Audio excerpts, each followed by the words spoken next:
nossa consultora na área de odontopediatria, doutora Kelly Dalla Piccola, que faz parte da empresa Odontokids e Teens, que fica na João Maurício, 581, sala 16.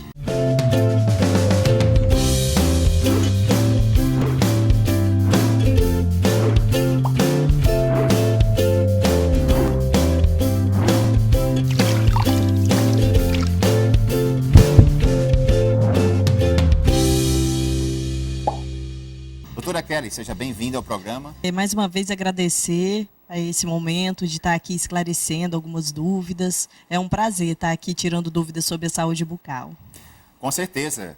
Para você que tem criança e adolescente, preste bem atenção nas dicas da doutora Kelly Dalla Piccola, que faz parte da empresa Odontokids e Teens. Quero lembrar que a Odontokids e Teens fica ali na praia de Manaíra, João Maurício, logo no início, 581. O telefone da Odontokids e Teens é 3578-5003 e 3578-5004.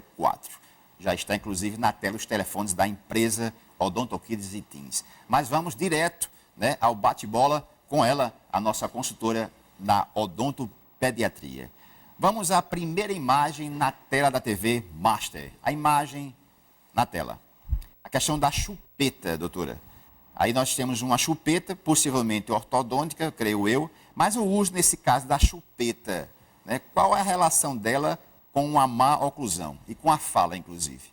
Essa chupeta é uma chupeta ortodôntica e, assim, a chupeta ela tem as suas indicações. Se usada de forma correta até os 3 anos, não vem trazer nenhum malefício, mas depois dessa fase, sim, pode trazer problemas de má oclusão e, consequentemente, a fala também vai ser comprometida. Essa chupeta ortodôntica, no caso, é a chupeta ideal, porque existe a ortodôntica e a não ortodôntica, não é isso? Isso. A chupeta ortodôntica ela já foi desenvolvida para diminuir toda essa alteração, essa deformação na arcada dentária. Então, quando a mãe vai utilizar a chupeta, de preferência a escolha melhor é o bico ortodôntico.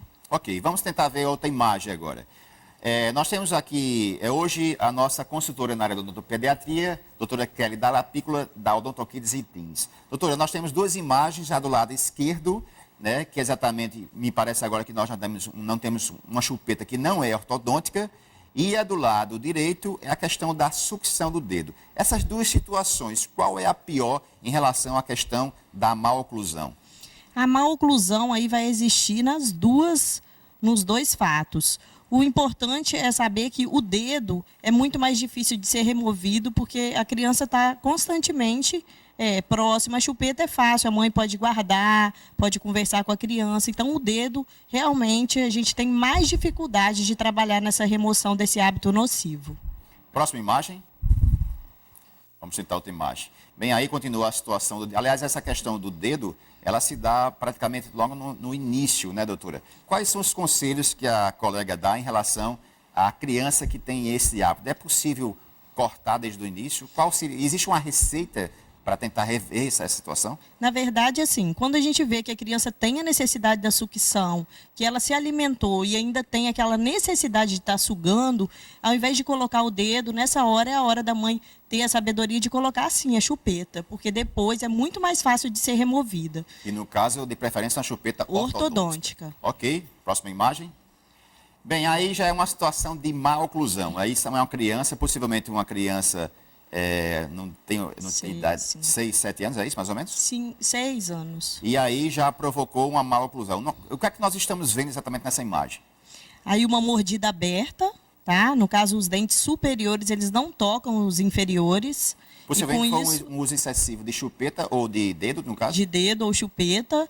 E, consequentemente, a língua ela fica sem referência, porque a casa da língua é o céu da boca. Então, ali, ela vai fazer o quê? Ela vai ser projetada sempre na hora da deglutição. A criança, na hora de engolir, vai jogar essa língua para fora, fazendo com que toque nesses dentes, jogando mais ainda esses dentes para frente e piorando essa mordida aberta. Isso numa situação dessa, mãe que tem um filho numa situação dessa, isso é um quadro que pode ser revertido na empresa? Pode, com certeza. A gente consegue trabalhar a ortopedia aí, que no caso a gente vai estar usando aparelhos para fazer expansão do arco, remoção de hábito. Então, assim, o ortodontista, juntamente com o odontopediatra, pode sim. Inclusive, lá mesmo, a gente consegue trabalhar e ter resultados excelentes, só conseguindo tirar o hábito mesmo do dedo e colocar a língua na posição correta, essa mordida já vai fechando e a gente já vê um resultado assim, espetacular. Próxima imagem. Aí já de outro ângulo, uma mesma situação. Aí continua sendo ainda a mordida aberta nesse caso?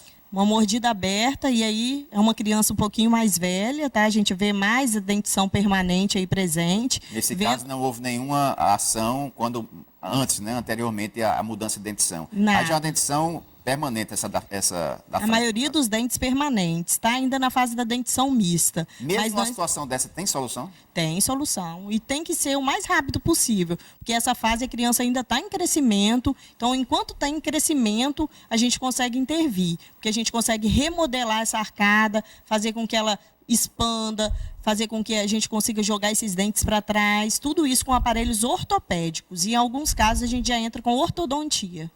Doutora, essa questão da mamadeira, né? Existem bicos certos e bico errado. Qual é a orientação da colega em relação a bico de mamadeira? Sempre a escolha melhor pelos bicos ortodônticos, que foram desenvolvidos de forma anatômica para beneficiar e causar menos transtornos na arcada dentária, né? Inclusive é esse do lado praticamente esquerdo, né?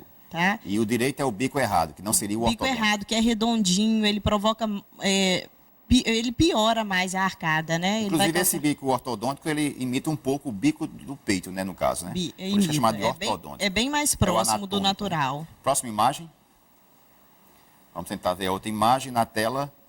Aí está mostrando exatamente o quadro 1, que é um caso de mordida aberta, e o caso 2, que é exatamente a solução, uma vez feito o tratamento corretamente. Vamos para a próxima imagem. Tentar ver. Doutora, vamos falar um pouco agora sobre respiração inadequada. Nós temos duas crianças, uma do lado esquerdo, creio eu, que tem uma respiração inadequada, e a do lado direito, uma respiração fisiológica. Daria para a colega falar um pouco de respiração bucal? Aí, nesse quadro, nós vemos aparentemente que a criança, o primeiro bebê, está sem vedamento labial. Então, o que? Ele está com a boquinha aberta, com isso está favorecendo a respiração bucal e não a nasal. Já a criança do lado direito, nós vemos ali ela com os lábios cerrados, a respiração que está ali é a respiração nasal, que ali o ar está entrando filtrado, aquecido, um ar já pronto para chegar no pulmão. Ok.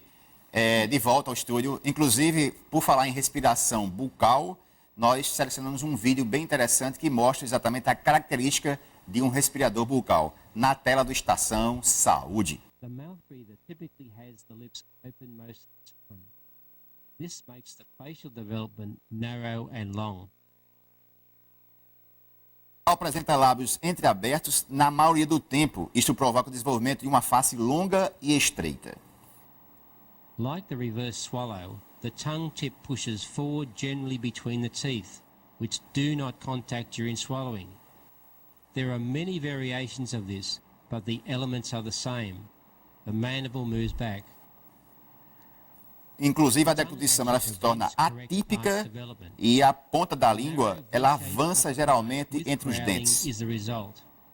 Typically, a Class 2 Division 1 with open bite is created by the action of the tongue. A mandíbula se move para trás e a língua evita exatamente o movimento correto desse arco. The backward movement of the mandible in swallowing compresses the TM joint. Isso vai afetar diretamente a ATM, provocando sérios problemas. Bem, você viu exatamente como o que acontece, né, em crianças que é respirador bucal. Doutora, quais são as características de uma criança que tem respirador bucal? A primeira característica é a ausência do selamento labial, né? A criança está sempre com a boquinha aberta, porque é por ali que ela está respirando. Nós vemos também na face, muita olheira, uma criança que tem muita insônia, tá? Tem um sono muito agitado. A mãe nos relata que, às vezes, a criança baba muito no travesseiro, acorda muito, se mexe muito durante o sono. Por quê? Porque está tendo uma dificuldade de respiração. E, com isso, vai trazer consequências na oxigenação, no desempenho escolar. Então, assim, é muito sério. A gente tem que tratar o mais rápido possível e isso tem que ser um tratamento multidisciplinar. O dentista, o otorrino e o fono vão estar desenvolvendo esse trabalho. Por falar nisso, em respirador bucal, vamos ver algumas imagens finais. Aí exatamente é o canal de passagem do ar, nesse caso. Próxima imagem. Vamos ver a outra imagem. Doutora, aqui a criança passa a ter uma respiração bucal devido a algumas questões locais. Nesse caso, me parece que é uma situação de quê? O otorrino é a melhor pessoa para indicar, mas nós vemos aí uma obstrução, sim, respiratória, tá? Provavelmente uma amígdala muito edemaciada. Alguns casos, quando a gente recebe no consultório raio-x de perfil, nós conseguimos ver adenoide, hipertrofia de corneto, mas ali, é até ali que nós, como ortodontista, conseguimos atuar. E dali a gente precisa indicar para que seja feita corretamente a indicação, ou um tratamento, ou até em casos cirúrgicos. Próxima imagem. Inclusive, isso aí é um outro fator de natureza obstrutiva, né? Uma carnosidade que se forma na narina, não é isso? Que também tem uma dificuldade na passagem do ar, tá? E já vai começar ali um processo de instalação de um hábito errado de respiração. E automaticamente a criança tende a respirar pela boca, o que vai afetar diretamente a oclusão dessa criança no futuro. Próxima imagem. Bem, aí são as características que a colega falou, né? O olhar apagado, né? Aquelas olheiras, uma face alongada, o nariz normalmente um pouco para cima, e a gente percebe que a boca está, inclusive, um pouco entreaberta. Ela fica aberta, na realidade, né? Algum comentário a respeito dessa imagem? É importante tratar, porque respiração é vida. E esse tipo de paciente, se ele estuda pela manhã, ele não vai ter um bom rendimento na escola, ele não vai ser uma criança que ele vai conseguir desempenhar atividades que exigem muito correr, muita coisa que vai exigir muito esforço físico. Então, assim, quanto mais cedo se trata, quanto mais cedo há essa intervenção, melhor vai ser a qualidade de vida dessa criança e mais fácil da gente reverter esse processo.